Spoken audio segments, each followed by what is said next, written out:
స్వాస్యము లేదు, వెళ్ళిపోవాలి ఇక్కడి నుంచి. స్తోత్రం చెప్దామండి. హల్లెలూయా. ఏమండి, ఇక్కడ పుట్టిన వారు ఎవరి గర్భాన్ని పుట్టాడంట? అన్య స్త్రీ గర్భాన్ని పుట్టినవాడు. రెండోది వ్యభిచారి గర్భమును పుట్టినవాడు. ఇప్పుడు వ్యభిచారి గర్భమును పుట్టిన వాడికి పేరు ప్రతిష్టలు ఉంటాయా అండి? ఉంటాయా? ఎవరు ఏ రకంగా మాట్లాడతారో, అసలు ఏ విధమైన మాట మాట్లాడతారో, అసలు నువ్వు ఎవరికి పుట్టావు నీకు తెలుసురా అని ఆ భయంకరమైన మాట ఒక మనిషిని చంపేస్తుందండి. అలాంటి భయంకరమైన ఒక వ్యక్తిని దేవుడు ఇక్కడ ఎన్నుకున్నాడు తెలుసా మీకు? ఈమె పుట్టిన ఈ యెఫ్తా పుట్టింది ఎవరికయ్యా అంటే వ్యభిచారి స్త్రీకిను అన్య స్త్రీకును. అయితే తన అన్నదమ్ములు ఏం చేశారో తెలుసా అండి? తండ్రి మరణించిన క్షణము నువ్వు మాతో ఉండటకు యోగ్యుడివి కాదు, మా ఇంటిలో నుంచి పొమ్మని నెట్టివేశారు. చెప్పండి, ఏం చేశారు అన్నదమ్ములు? నెట్టివేశారు. ఆ ఊరు ప్రజలందరూ నెట్టివేశారు. నువ్వు పుట్టిన స్త్రీ మంచిది కాదు, నువ్వున్న స్థలము ఇక్కడ ఉండడానికి నీకు అర్హత లేదు, మాతో ఉండడానికి నీవు యోగ్యుడివి కాదురా, చదువు లేని వాడురా, నువ్వు అన్య స్త్రీకి పుట్టిన వాడువరా, లేకపోతే ఒక వ్యభిచారి స్త్రీకి పుట్టిన వాడువరా, మాతో ఉండటానికి నీవు యోగ్యుడివి కాదురా అని తరివేస్తే తను అండి పారిపోయాడండి పాపం. ఆ దేశాన్ని విడిచి టోబు అనే దేశానికి వచ్చాడు. టోబు అనే దేశం అంటే అది చాలా భయంకరమైన దేశం. ఎలాంటి దేశం అండి? భయంకరమైన, అంటే భయంకరమైన దేశం అంటే అల్లరి కలిగిన ప్రజలుండే దేశం అది. చెప్పాలి, అల్లరి కలిగిన ప్రజలుండే దేశము. అయితే యెఫ్తా తన జీవితంలో ఎప్పుడైతే తన తల్లిని కానీ తన తండ్రిని కానీ చూస్తూ తన ఎదిగిన విధానం ఎలాంటిదంటే చాలా చక్కగా ఎదిగాడు. ఎలా ఎదిగాడు?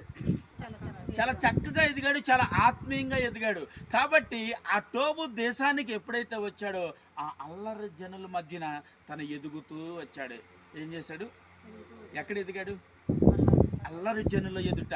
అంటే నేను అంటాను అండ్ ఒక అల్లరి జనం దగ్గర ఒక నీతిమంతుడు బ్రతకగలవా? చెప్పాలి, బ్రతకగలవా?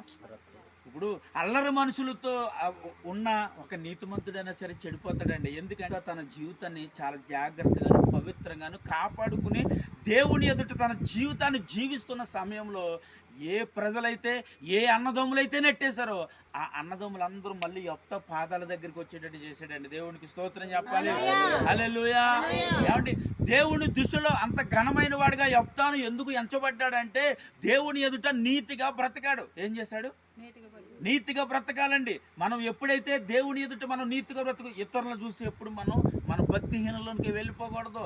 ఇతరులు చేశారు కదా భక్తి, వాళ్ళు చేస్తున్నారు కదా, నేను చేస్తే ఏముందని కొంతమంది వారి భక్తి జీవితాలు వారే పాడు చేసుకుంటారు. యెఫ్తా వెళ్ళిన దేశంలో వ్యభిచారులు ఉన్నారు, హంతకులు ఉన్నారు, భయంకరమైన ప్రజలు ఉన్నారు. వారిని చూసి అయ్యో తల్లి లేదు, తండ్రి లేడు, ఎవరు లేడు కదా, విడిచిపెట్టిన వాడు కదా, ఏ తప్పు చేస్తే ఎవరు అడిగేవారు ఉన్నారు? ఎవరు నిలదీసేవారు? చెప్తానే ఎవరు అడిగేవారు లేరు. ఉన్నారంటారండి? ఎవరు లేరు, అడగటానికి ఎవరు లేరు. కాబట్టి ఎలాంటి తప్పు చేయడానికైనా సరే సమర్థుడిని నిలవబడి పొరపాటు చేయగలిగిన వాడిగా నిలవబడిచవలసిన యెఫ్తా ఎవరికి భయపడ్డాడు అంటే దేవునికి భయపడ్డాడు. స్తోత్రం చెప్పాలి. హల్లెలూయా. దేవునికి భయపడ్డాడండి. దేవునికి భయపడ్డాడు కాబట్టి అల్లరి జనుల మధ్యన, భయంకరమైన వ్యభిచారుల మధ్యన కూడా తన జీవితాన్ని చాలా జాగ్రత్తగా కాపాడుకుని ఎదుగుతూ తన ప్రవర్తనను తను కాపాడుకున్నప్పుడు తన అన్నదమ్ములు కూడా తన పాదాల దగ్గర తీసుకొచ్చి పెట్టాడు. విషయం తెలుసా మీకు?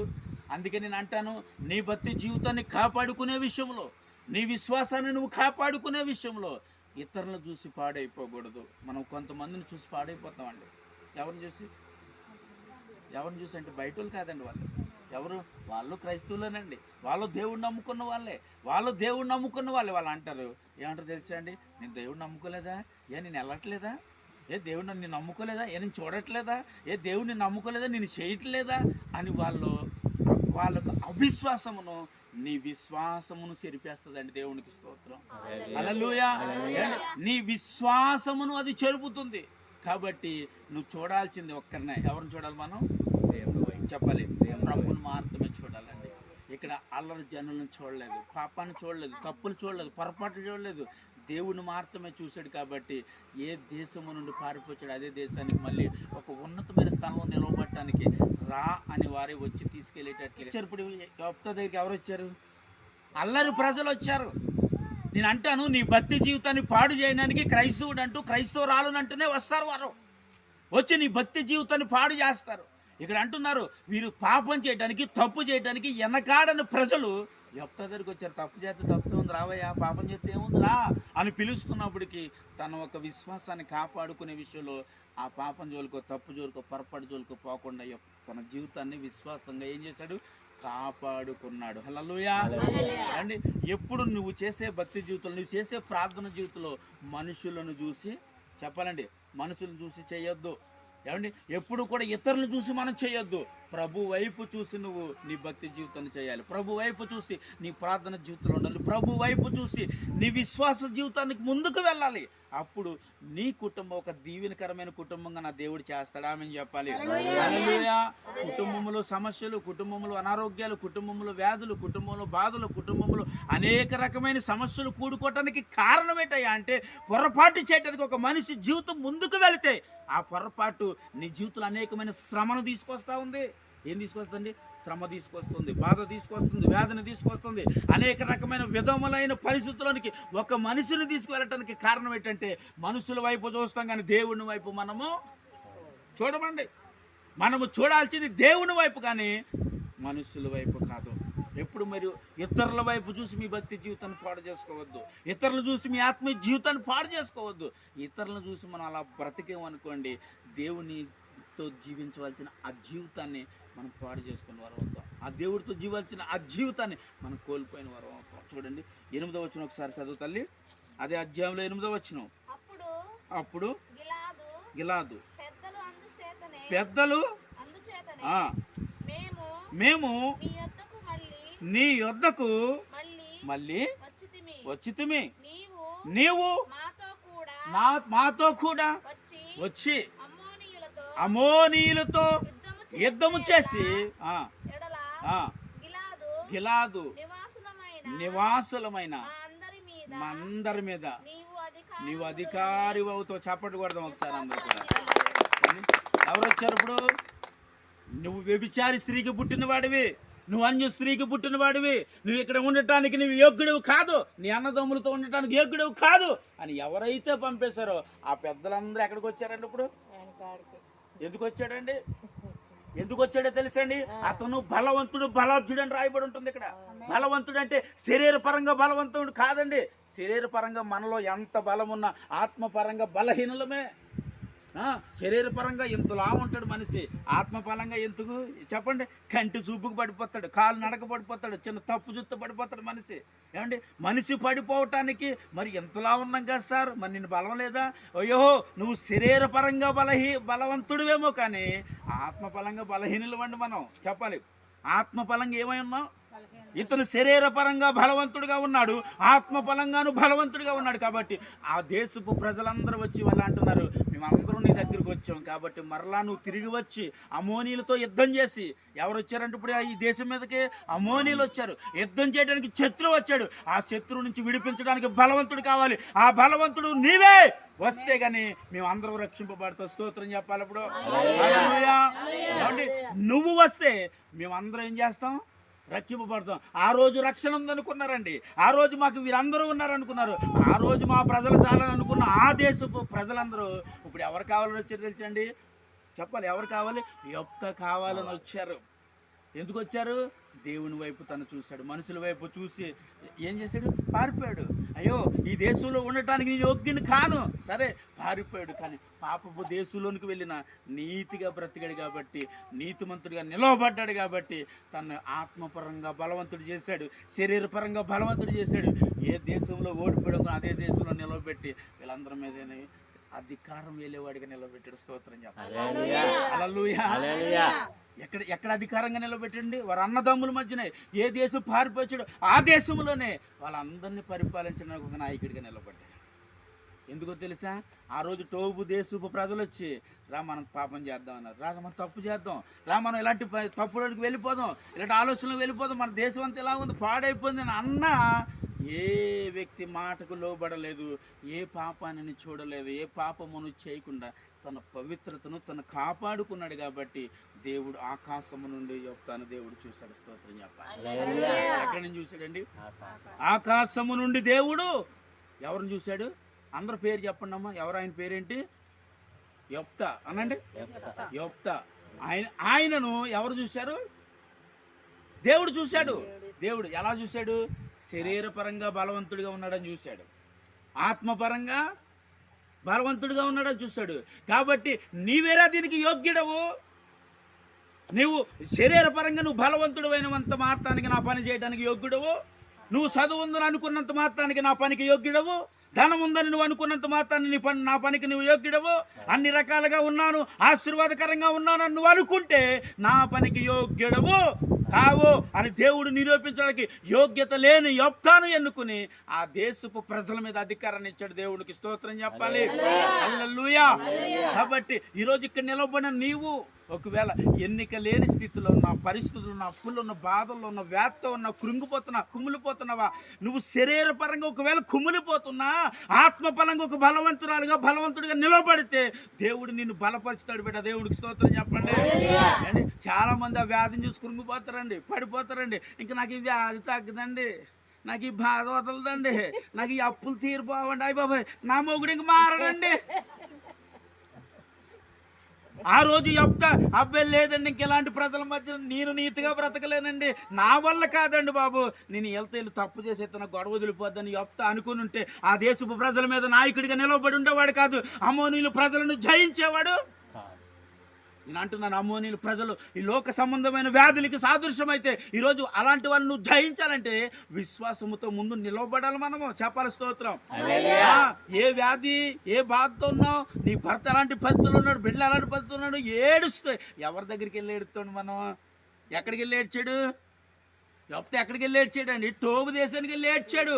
టోబు దేశంలో ప్రజల దగ్గరికి వెళ్ళి ఆడలే, ఆ దేశంలోనికి వెళ్ళి ఏడ్చాడు. అయ్యా నాన్న ఇంటి నుంచి తరువేశారు, నా తండ్రి ఇంటి నుంచే తరువేశారు, అన్యజాతి స్త్రీకి పుట్టానన్నారు, వ్యభిచారి స్త్రీకి పుట్టానన్నారయ్యా, కానీ నేను నీతిగా బ్రతకాలనుకుంటున్నానయ్యా అని ఆ రోజు దేవుడికి మొరపెట్టి నిలవబడ్డాడు. కాబట్టి దేవుడు చెప్తాను అద్భుతంగా వాడుకున్నాడు. దేవుడికి స్తోత్రం. ఈరోజు మనం కూడా అంతేనండి.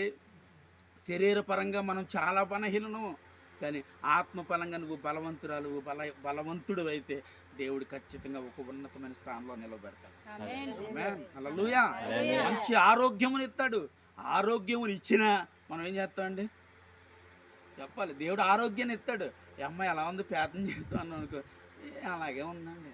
ఎలా ఉంది చెప్పండి రమ్మా, అలాగే ఉందండి. ఏమో కాళ్ళు నొప్పి కొద్దిగా తగ్గిందండి ప్రార్థన చేసి కాదు, మళ్ళీ ఏమైందండి? నీ విశ్వాసం ఎక్కడుందంటే ఇది తగ్గిందంటావా, ఈ వ్యాధి పోయిందంటావా, అయ్యో ఈ సమస్య నా నుండి పోయిందంటావా? ఈ ప్రార్థన చేస్తేనే పోద్దేటండి, దేవుడి వైపు చూస్తే పోతుంది. ఆమెను చెప్పండి. వ్యాధి వైపు చూస్తే పోదు, కష్టం వైపు చూస్తే పోదు, ఇరుగు పొరుగు వారి వైపు చూస్తే పోదు, యేసు వైపు చూస్తే, మోకరిస్తే, ఏడిస్తే నిన్ను పట్టుకుని పీడిస్తున్న వ్యాధులేటి, బాధలేటి, కష్టాలేటి, కన్నీలేటి యేసు నామములో పోతే ఎంత ఆమేన్ చెప్పండి. హల్లెలూయా. ఎలాంటి పరిస్థితుల్లో నువ్వు ఉన్నా సరే అవి విడిచి వెళ్ళిపోవాలంటే మనుషుల వైపు చూసి ప్రార్థన చేస్తే వెళ్ళవండి. ఎవరి వైపు చేయాలి? దేవుడి వైపు చూసి నువ్వు ప్రార్థించు, విశ్వాసముతో ప్రార్థించు, మొర్రపెట్టు దేవుడికి. అయ్యా నేను బలహీనుడిని అయిపోయినా, బలహీనరాలని అయిపోయినా. ఒకప్పుడు ఎలా ఉండేవాడిని, ఎలా ఉండేదాన్ని? బలవంతురాలుగా ఉండేవాడిని, ఎంత పనైనా చేసేసేదాన్నండి. ఇప్పుడు అసలు చేయలేకపోతున్నాండి. చేసే బలము దేవుడు నీకు ఇచ్చినా చేయలేకపోతున్నావు. చెప్పాలి. చేసే బలం ఒకవేళ దేవుడు నీకు ఇచ్చినా చేయలేకపోతున్నావు. నీ విశ్వాసం అంతా ఎక్కడ ఉందంటే ఇంక నేను చేయలేనండి, నేను అయిపోయిందండి, నా సర్వీస్ అయిపోయింది, నా ఓపిక అయిపోయింది, నా బలం. ఇప్పుడే మామగారు ఎక్కడున్నారు? మామగారు నమస్కారం, వందనాలు మామగారు. వేసే ఈ కాలు తీసుకెళ్ళిపోయేసా, ఏం చేసుకుంటాడమ్మా నీ కాలు? పోనీ ఎవరికన్నా ఆడదామంటే అది ఎవరొస్తారో కాలు ఏంటి? నీ ముసలిదాని అయిపోక తల్లి, ఎవరికి ఇస్తాడో కాలు దేవుడు? కానీ ఇంకా ఆ వయసులో నువ్వు నడిచి ఇక్కడికి వచ్చావు ప్రార్థనకి, అందుని బట్టి నేను దేవుడికి చప్పట్లు కొడుతున్నాను. హల్లెలూయా. ఆ వయసులో ఇంకా నువ్వు నడుస్తున్నావు, ఆరోగ్యంగా ఉన్నావు, కళ్ళజోడు లేకుండా నువ్వు చూడగలవు. మాకు కళ్ళజోడు లేకపోతే బైబిలే కనబడతలేదు ఇక్కడ. ఏమండి ఇక్కడి నుంచి ఆ ఏడు దగ్గరికి నడిచి వెళ్ళకపోతున్నావు. ఏమండి శ్రమకు బరువు, కాలు లాగేస్తున్నాయి, పీకేస్తున్నాయి. మాకు యవ్వనస్తులమే, ఇంకా బోల్డ్ వయసు ఉంది మాకు, కానీ ఇంకా ఇంత వృద్ధాప్యంలో మీరు అలాగ ఉన్నారంటే దేవుడు కాపుదల ఉంది. నమ్మండి ముందు. హల్లెలూయా. అయ్యో కాలు బాగోలేదండి, చెయ్యి బాగోలేదండి, ఇవేమీ బాగోలేదు, కానీ దేవుడు ప్రాణాలు తెంకి భూమి మీద ఉండిచ్చాడు మిమ్మల్ని. దేవునికి స్తోత్రం. హల్లెలూయా. ఉండి ఏం చేయాలండి? ఇంకా ఉండి దేవుడు ఏదో ఉద్దేశం, ఆలోచన ఉందండి. పౌలు మాట అంటాడు, నేను దేవుని సువార్త చెయ్యకపోతే నాకు శ్రమ వచ్చింది అంటాడు. ఒకవేళ దేవుడు సువార్త చెయ్యాలేమో, యేసయ్య గొప్పోడని ప్రకటించాలేమో, ఆయన నీతిమంతుడని చెప్పాలేమో, నీ కొరకు నా కొరకు యేసయ్య చచ్చిపోయాడని అనేకులు ప్రకటించడానికి ముసలదానమైన ఇంకా నిన్ను బ్రతికించాడేమో యేసయ్య. హల్లెలూయా. చెప్పకపోతే నీకు శ్రమ కలుగుతుంది. యేసయ్య నా వల్ల చచ్చిపోయాడని ఇతరులకి చెప్పకపోతే నీకు శ్రమ. యేసయ్య నా వల్ల నశించిపోయాడని చెప్పకపోతే నీకు శ్రమ. అయ్యో యేసు ప్రభు నా కొరకు సిలువేయబడ్డాడని ఇతరులకు ప్రకటించకపోతే నీకు శ్రమ కలుగుతుందని బైబిల్ అంటుంది. నువ్వు స్వస్థత పొందుకున్నావు, ఆరోగ్యాన్ని పొందుకున్నావు, ఎందుకు చెప్పలేకపోతున్నావు? చెప్పాలి. ఇక్కడ అంటున్నాడు చెప్పకపోతే నాకు శ్రమ కలిగింది అంటున్నాడు. అంటే ఒక మనిషికి శ్రమ ఎందుకు వచ్చింది తెలుసా అండి? ఒక మనిషికి ఆ వ్యాధి వదిలిపోవటం లేదు కంటే కారణం ఏంటో తెలుసా? నువ్వు చెప్పలేకపోతున్నావు. దేవునికి స్తోత్రం. ఏం చేయలేకపోతున్నావు అండి? చెప్పలేకపోతున్నావు. ఎవరికి? అండి ఇతరులకండి. ఇతరులకి దేవుడి సువార్త.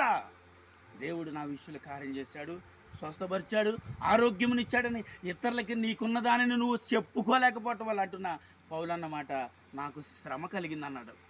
దేనివల్ల శ్రమ వచ్చింది మనకు? ఇప్పుడు అండి మీ కుటుంబం బాగోక శ్రమ రాలేదు, భర్త బాగోక శ్రమ రాలేదు, డబ్బులు సమృద్ధిగా నీకు ఇవ్వకపోవటం వల్ల శ్రమ లేదు, నీ బిడ్డలు నీ మాట వినకపోవటం వల్ల శ్రమ రాలేదు, నీ కుటుంబమే ఐక్యత లేకపోవటం వల్ల శ్రమ రాలేదు.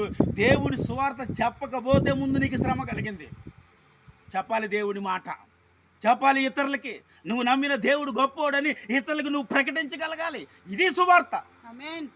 అప్పుడు అంటున్నాడు దానికి తగిన ప్రతిఫలం దేవుడి నిన్ను హెచ్చించడను ఆశీర్వదించడం. దేవుడికి స్తోత్రం. హల్లెలూయా. దేవుని ఎదుట మనలను మనం ఏం చేయాలి? సాక్షులుగా నిలవబెట్టుకోవాలి. ఏం చేయాలండి?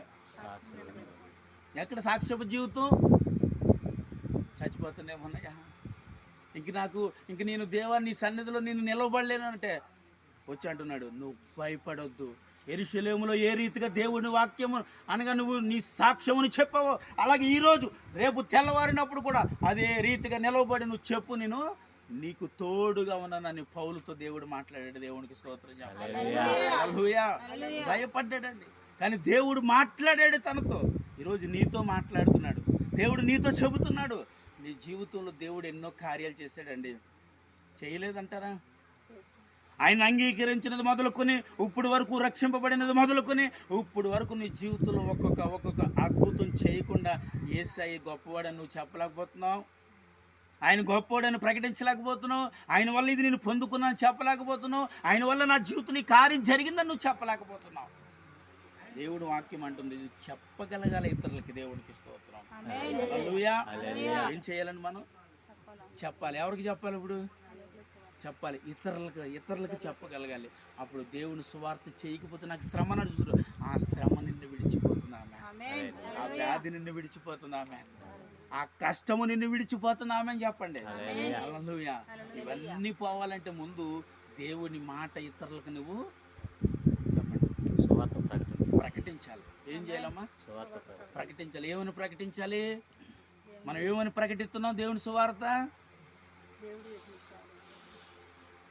ఏదో ప్రార్థన చేసినా కానీ కాసేపు తగ్గి మళ్ళీ ఏమవుతుంది? మళ్ళీ లాగేస్తుందండి, మళ్ళీ నొప్పి వచ్చేస్తుందండి, మళ్ళీ బాధ వచ్చేస్తుందండి అని మనం ఎప్పుడైతే ఆ మాటను మనం అనగలిగామో అప్పుడే మనం బలహీనలు. మనం శరీరపరంగా అన్నాను కదా, శరీరపరంగా మనం ఎంత బలవంతులైనా ఆత్మలో బలం లేకపోతే బలహీనలు అండి, అనారోగ్యములండి, సమస్యనండి, కష్టమేనండి. నువ్వు ఉండాల్సింది మొట్టమొదటిగా ఆత్మబలము. దేవునికి స్తోత్రం చెప్పాలి. ఏ బలం కావాలి? మనిషికి ఆత్మబలము కావాలి శరీర బలము కంటే. ఆత్మబలం ఎలా వస్తుంది? శరీర బలం ఎలా ఉంటుంది చెప్పండి? ఆత్మబలం ఏమంటుంది? శరీర బలం ఏమంటుంది? ఆత్మబలం ఏమంటుందమ్మా? ఆత్మబలం దేవునితో ఉండాలి అంటది, సాహసం చేయాలంటది, ఉపవాసాలు ఉండాలంటది, ప్రార్థన చేయాలంటది. శరీర బలం చేసేవాళ్ళ ఉపవాసం నోర్మి ఏం చేసేస్తా ఉపవాసం ఏంటి మార్చేద్దామనే, ఏంటి తగ్గిపోద్దనే ఉపవాసం మొదలెట్టు అంటది. ఇదేంటండి రోజు 12-3 అయ్యేదాకా తినకపోయినా అసలు ఆకలేదు, ఇవాళ ఉపవాసం ప్రకటించుకున్నాను 10 అవ్వలేదు, అప్పుడు ఏమవుతుంది? కడుపులో పేగులన్నీ తిరిగేస్తున్నాయి. దేవునికి స్తోత్రం. అది వెనకాల నుంచి గెంటేస్తుంది, తిప్పేస్తుంది మనం పట్టుకుని. ఎందుకని? నీ తీర్మానం అలాంటిది. నీ తీర్మానం చేస్తావు ఏమనంటే, దేవుని దగ్గర ఈరోజు ఎలాగైనా సరే నేను ఎలా ఉండాలి, ఉపవాసం ఉండి నేను ఈ ఉపవాసాన్ని కొన్ని కార్యాలు పొందుకోవాలని జయించాలని నువ్వు అనుకున్నావు కాబట్టి అది నీ వెనకాలండి. మామూలు టయానికంటే ఇంకా ముందే మనకేమైంది, మనం అనుకుంటాం ఎలాగైనా ప్రార్థన చేయాలి, చేసేవాళ్ళ ప్రార్థన ముందు కాసేపు పడుకో, తలపోటు వస్తుంది అంటుంది. అమ్మ ఏంటి తలపోటు వస్తుంది, కాసేపు పడుకుని ఏం చేద్దాం, ప్రార్థన చేద్దాం. లేకపోతే అమ్మ కడుపు నొప్పి పోతుంది, కాసేపు పడుకుని ఏం చేద్దాం, ప్రార్థన చేద్దాం. ఏదో ఒక ఆలోచన తీసుకొచ్చిందండి, పడుకున్న నీ ఉపవాసం సాయంకాలం ముగిస్తుంది. దేవుని హల్లెలూయా. ఏమైందండి, మన ప్రార్థన మన సమయం ముగిసిపోయింది. ఇంకా టైం చూస్తాం, అయ్యి బాబాయ్ 3 గంటల దాకా ఉపవాసం ఉంది అనుకున్న 4 అయిపోయింది. ప్రార్థన పెక్కరెట్టి ముందు ఏం చేస్తామండి, వండుకున్న ఐటమ్ చల్లారిపోద్ది కాబట్టి వేడి చేసుకుని చక్కగా కడుపు నిండా తినేస్తాం. ఉపవాసం ఉండి ఏం చేసావురా,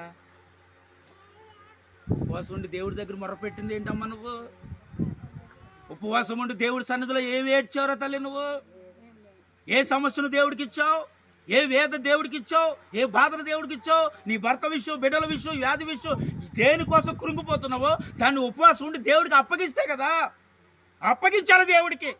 అప్పగించబడినప్పుడు నువ్వు చేసే ఉపవాసానికి ఒక ప్రతిఫలం ఉంది దేవునికి. హల్లెలూయా. నువ్వు పెట్టిన మరొక ప్రతిఫలం దొరికింది అక్కడ. ఆమేన్ చెప్పండి అమ్మా. ఆమేన్. హల్లెలూయా. మనం చేసిన ఉపవాసానికి, మనం చేసే ప్రార్థనకి, మనం చేసే భక్తి జీవితానికి ఆత్మ సమాధానం ఇస్తుంది, శరీరం సమాధానం ఇవ్వదండి. ఆత్మకు శరీరముకు రెండు ఎప్పటికీ ఏమవుతుందంట, పొట్లాడుతున్నట్టు పౌలు గారు. ఆత్మతో శరీరము, శరీరముతో ఆత్మ, ఈ రెండు పోట్లాడతాయి. ఆత్మ అంటుంది ప్రార్థన చేద్దాం, పడుకో అంటుంది శరీరం. ఆత్మ అంటుంది ఉపవాసం ఉందాం, నువ్వు ఉపవాసం లేదు ఏమి లేదు తిని కడుపునండి అంటుంది. రండి, ఆత్మ అంటుంది లేదు దేవునితో సహవాసం చేద్దాం. ఆ చేసేవాళ్ళ సహవాసం పిన్ని పక్కింటి పిన్ని గారు అరిసిలేస్తున్నాడు సాయం చేయాలంటే రా అంటుంది. చూసారండి, శరీర కార్యాలు అలాగున్నాయో ఆత్మ కార్యాలు అలాగున్నాయో చూడండి. శరీర కార్యాలకు లోబడి వాడు, శరీర కార్యాలకు లోబడి ఒక వ్యక్తి ఆత్మ కార్యాలు తన జీవితంలో ఎప్పటికీ పొందుకోలేరు. శరీరానికి లోబడిపోయిన ఒక వ్యక్తి వ్యాధి నుంచి స్వస్థత కలిగించుకోలేరు. శరీరానికి లోబడిన వ్యక్తి తన భర్తను మార్చుకోలేరు, తన కుటుంబాన్ని మార్చుకోలేరు, తన కుటుంబంలో రక్షణ ఉండదండి. ఆమె ఒక్కరితో పాప రక్షణ పొందుతుంది అంతే. నన్ను బట్టి వస్తుంది, ఎక్కడొస్తుందండి? దేవుడి దగ్గర ఎప్పుడు ఏడ్చాం మనం, ఎప్పుడు మొరపెట్టాం, ఎప్పుడు శరీర సంబంధమైన బలహీనత మనల్ని ఇంతగా చేస్తూ ఉంటే ఆత్మ సంబంధమైన బలహీనత అయిపోయింది అది. ఎందుకంటే ఆత్మకు మనం సమృద్ధి బలాన్ని ఇచ్చాం, కానీ శరీరాన్ని ఆత్మను మనం బలహీనతరాలుగా చేసేసాం. అది అంటుంది పాపం, మూలుగుతుంది. లేచి ప్రార్థన చేద్దాం. ఎప్పుడైనా అనిపించింది అలా ప్రార్థన చేయాలి? చాలా బాధగా ఉంది, కుటుంబంలో వ్యాధి, సమస్య, కష్టము, కన్నీరు. ప్రార్థన చేద్దాం. ఆత్మ ప్రేరేపిస్తూ ఉంటుంది. ఆ ప్రేరేపించేటప్పుడు శరీరం అంటుంది వద్దు. ఈ రెండిట్లకి పొట్లాడేటప్పుడు దేనికి మనం విజయాన్ని ఇస్తామండి? ఆత్మకి ఇవ్వమండి. ఆత్మకు విజయాన్ని ఇవ్వలేము. అది ఏడ్చి అంతకే కృంగిపోతుంది, మనలోనే నశించిపోతుంది ఆత్మ. మనం శరీరాన్ని మొత్తం మనం దానికి లోబడుతున్నాం, కానీ ఆత్మకు మనము లోబడలేకపోతున్నాం. అంటే ప్రార్థన చేద్దామన్న ఆత్మను ఏం చేస్తాం, పక్కన పెట్టి పడుకుందామన్న దాని శరీరం మాటని విని మనం ఏం చేస్తాం, అలా ఎన్నోసార్లు నా ఆత్మీయ జీవితాన్ని కోల్పోయాను.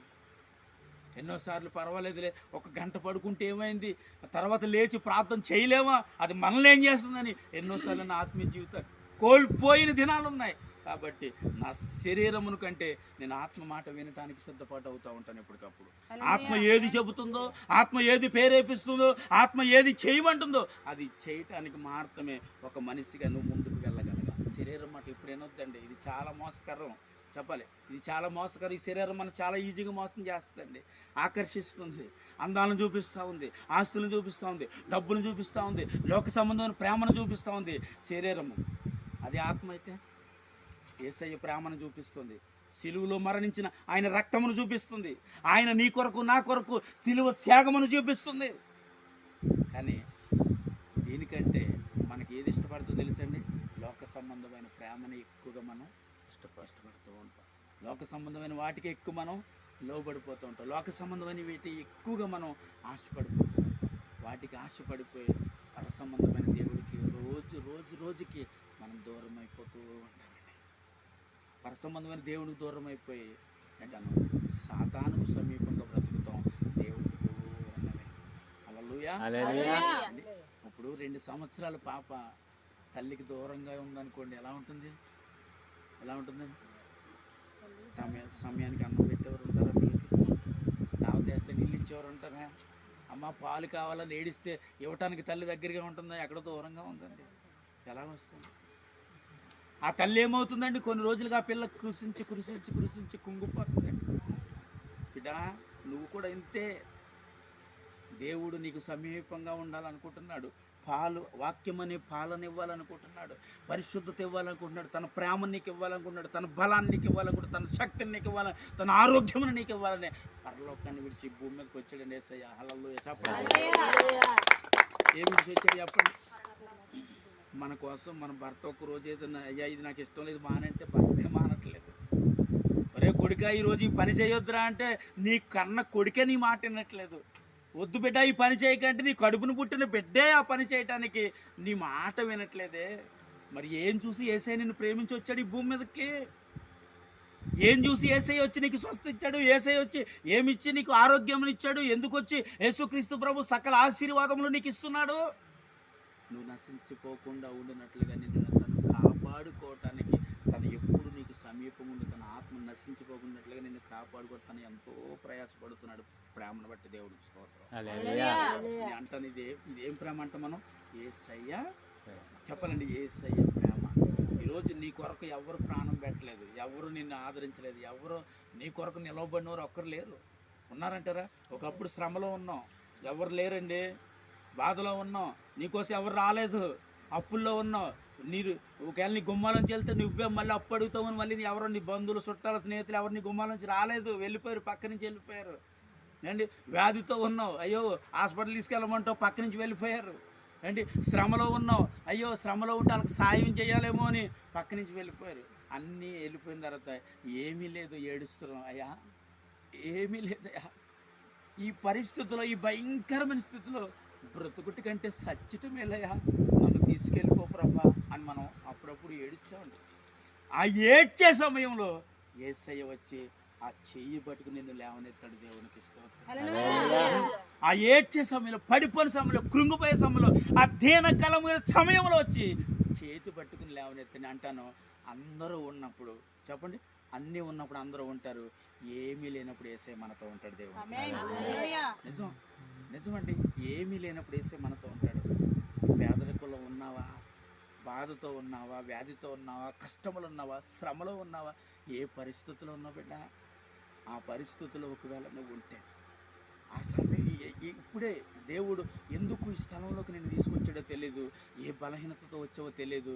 ఆయన నిన్ను ప్రేమతో ఇక్కడ తీసుకొచ్చి కూర్చొని పెట్టి ఈ మాటలు ప్రకటిస్తున్నాడు. నీకు ఈరోజు నిన్ను ప్రేమించాడంటే ఆయన నీకు ఆరోగ్యాన్ని ఇచ్చాడు, స్వస్థతనిచ్చాడు, బలం ఇచ్చాడు. నువ్వు అనుకుంటూ ఒక్కొక్కటి ప్రభు ఇస్తూనే ఉన్నాడు. కానీ తీసుకున్నవన్నీ మనం ఒక్కొక్కటి మర్చిపోయాం. ఏం చేస్తామండి? మర్చిపోతున్నాం. దేవుడు ఎన్నో ఇస్తాడు, కానీ అన్నీ గుర్తుపెట్టుకోలేమండి. కానీ దేవుడు నువ్వు అనుకుంటావు అన్నీ అన్నీ గుర్తుపెట్టుకుంటామండి. ఏమీ లేనప్పుడు గుర్తుపెట్టుకున్నామమ్మా. ఈరోజు అన్నం వండుకోలేదండి, గుర్తుపెట్టుకున్నాం. ఈరోజు కూర లేదండి, గుర్తుపెట్టుకున్నాం. ఈ భయంకరమైన పరిస్థితుల్లో ఉన్నామండి, గుర్తుపెట్టుకున్నావు కదా. మరి ఎందుకు సమృద్ధి ఇచ్చినప్పుడు గుర్తులేదు నీకు దేవుడు? ధనమునిచ్చినప్పుడు గుర్తులేడు దేవుడు, బలాన్ని ఇచ్చినప్పుడు గుర్తులేడు దేవుడు, ఆశీర్వాదం ఇచ్చినప్పుడు గుర్తులేడు దేవుడు, నీ భర్తను మార్చినప్పుడు గుర్తులేడు దేవుడు. మారిన తర్వాత, అన్ని జరిగిన తర్వాత దేవుడి సన్నిధికి దూరం అయిపోతావు, సేవకులకు దూరం అయిపోతావు, సంఘానికి దూరం అయిపోతావు, దేవుడి సహవాసానికి దూరం అయిపోయి ఒక వ్యక్తి బ్రతకడానికి కారణం ఏంటండి? యేసయ్య ప్రేమకు దూరం అయిపోవటం. దేవునికి స్తోత్రం. దేనికి దూరం అయిపోయామండి? దేవుని ప్రేమకు దూరం అయిపోయాము. దేవుని ప్రేమకు ఎప్పుడైతే మనం దూరం అయ్యామో ఇచ్చిన సిరి సంపదలు అన్నీ మనం మర్చిపోతామండి. లోకంలో పడిపోతాం, అన్ని కోల్పోయిన తర్వాత మళ్ళీ దేవుడు గుర్తు వస్తూ ఉంటాడు. దేవునికి స్తోత్రం. అప్పుడు అంటాం, అయ్యా ఇవన్నీ ఎవరు ఇచ్చారు? అప్పుడు ఎవరు గుర్తు వస్తుందో తెలిసింది మనకి? యోబు గుర్తు వచ్చేస్తాడు.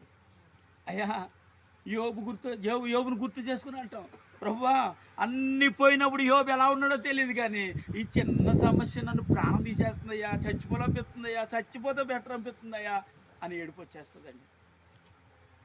అప్పుడు మనం ఎవరిని జ్ఞాపకం చేసుకుంటాం? యోబును. నిజమే, యోబును జ్ఞాపకం చేసుకుంటే అట్టి విశ్వాసము కలిగి నిజంగా నువ్వు బ్రతుకుదువుగాక. హల్లెలూయా. అలాంటి విశ్వాసము కలిగి ఒకవేళ నువ్వు బ్రతికితే యోబును ఎంత ఆశీర్వాదంతో మళ్ళీ దీవించాడు తెలుసా అండి మీకు? రెండింతల ఆశీర్వాదాన్ని యోబుకి దేవుడు ఇచ్చాడు. దేవునికి స్తోత్రం చెప్పాలి. హల్లెలూయా. కానీ యోబు మనలా పడిపోలేదు, తొట్టిలు వెళ్ళిపోలేదు, కృంగిపోలేదు, నిలవబడ్డాడండి. ఏం చేశాడండి? నిలవబడ్డాడండి. బిడ్డలు కోల్పోయారు, అసలు పడిపోలేదు. బిడ్డలు ఊరుకోండి సార్, అన్ని పోయినాయండి. అన్ని పోతే ఏముంది సార్, కన్న బిడ్డలు పోయారండి. అసలు దేవుడు అన్నవాడు ఇలా చేస్తాడండి అంటావు నువ్వు. నేనైతే యోబు భార్య అదే మాట అంటే, ఓరి మూర్ఖురాలా, దేవుడిచ్చాడే దేవుడు తీసిపోయాడు అన్నాడు. అబ్బా అద్భుతం. దేవునికి స్తోత్రం చెప్పాలి. ఇలాంటి విశ్వాసము యోధులు నీ జీవ గ్రంథంలో ఉంచడానికి కారణం ఏంటంటే, ఈరోజు నీ విశ్వాసమును నా విశ్వాసమును బలపరచుకోవడానికి, కాపాడుకోవడానికి, ఇలా చచ్చే వరకు బ్రతకడానికే స్తోత్రం చెప్పండి. చచ్చే వరకు బ్రతకడానికి ఇలాంటి యోబు లాంటి ఒక భక్తిపరుడిని, యోబు లాంటి ఒక నీతిమంతుడిని, యోబు లాంటి ఒక సమర్పించబడిన వ్యక్తిని మనం ఇక్కడ ఎందుకు చూస్తున్నామంటే, ఈరోజు నీవు కూడా అలాగే సమర్పించబడాలి, ప్రభు కొరకు బ్రతకాలి, ప్రభు కొరకు జీవించాలని ఆయన ఉద్దేశము కలిగి ఉన్నాడు. కాబట్టి ఇక్కడ యోబును కూడా నీకు చూపిస్తా ఉన్నాడు. దేవునికి స్తోత్రం. హల్లెలూయా. ఆస్తులన్నీ పోతే ఒక లెక్క, కన్న బిడ్డలు 10 మంది బిడ్డలు కోల్పోతే మరో లెక్కండి. అవునంటారా? ఆస్తులు పోతే ఏముంది సార్, సంపాదించుకుంటాం.